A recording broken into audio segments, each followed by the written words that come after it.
Goedenavond, dit is het Zeeuwse nieuws van zaterdag 28 juli.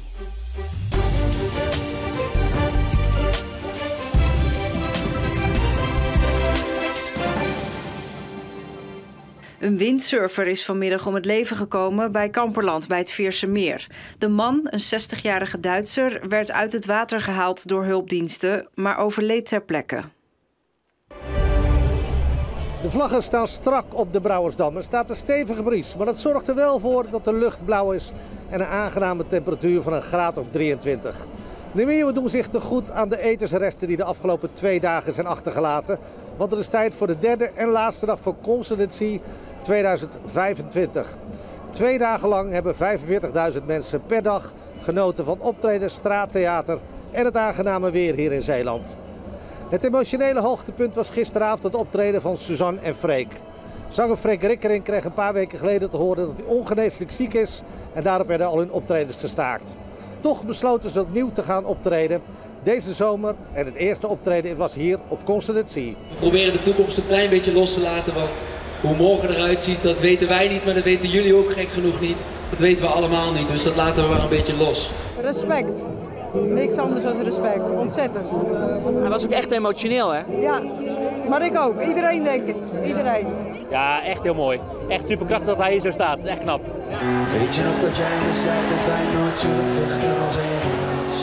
We lopen door de regen, bekijk nou hoe het leven. Uiteindelijk hebben ze wel gelijk. Hè? Je moet het leven vieren en je moet eruit halen wat erin zit. Prachtig, heel mooi. Ja, ontroerend. Dankjewel voor al jullie liefde. Considerate Sea 2025 is nog niet afgelopen, maar ik denk dat we nu alvast wel kunnen zeggen dat het optreden van Suzanne en Freek het meest bijzondere moment van dit jaar was. Achter hem op het hoofdpodium Rondé. Vanavond zijn er onder andere nog de Amerikaan Kevin de Grohl en de Nederlandse jeugd van tegenwoordig te zien.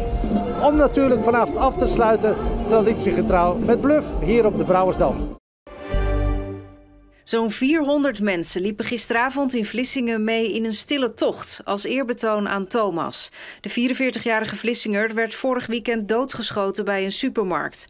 Een 23-jarige man werd diezelfde dag nog opgepakt. Volgens de politie gaat het om een conflict in de privésfeer.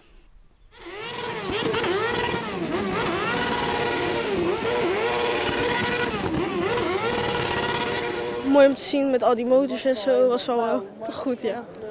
Hoe herinneren jullie je Thomas?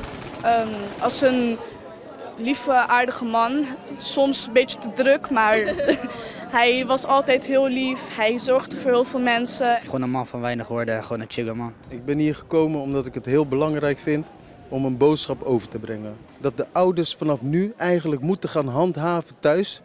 En de kinderen gaan checken van als ze naar buiten gaan. Wat heb jij bij? Heb je een wapen bij? Pak het af. Ik was flabbergasted, om het zo maar te zeggen, dat het zo mooi geworden is. Het heeft even geduurd, maar de gemeente van de Ontmoetingskerk in Middelburg heeft een gloednieuw gebouw. En dat valt goed in de smaak. Ja, een frisse nieuwe start. Het was nodig ook, maar dit had ik echt niet verwacht. Een verbetering ten opzichte van de vorige kerk. Want het vorige kerkgebouw was te oud en te klein. Een nieuw pand stond daarom al even op de planning, maar corona en stijgende kosten voor bouwmaterialen gooiden roet in het eten. Ja, zeker. Het heeft een aantal jaren heeft het geduurd voordat het gebouw eindelijk er was. En er is met moddermacht aan gewerkt. En uiteindelijk hebben we dan, dit resultaat geboekt.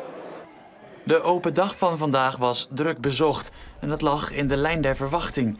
Want er waren een hoop kerken omvallen door een tekort aan leden, is bij deze gemeente sprake van groei. We hebben nog rek, dus er kunnen er altijd nog wel een beetje bij komen in de nabije toekomst. Dat hopen we wel. Morgen is de eerste kerkdienst in het nieuwe gebouw en er wordt een volle zaal verwacht. Zoals u weet, lieve luisteraars, bestaan wij namelijk met Radio Schouwen-Duiveland 30 jaar. En daarom werd er 30 uur lang een marathonuitzending gemaakt. En in 30 jaar is er veel veranderd.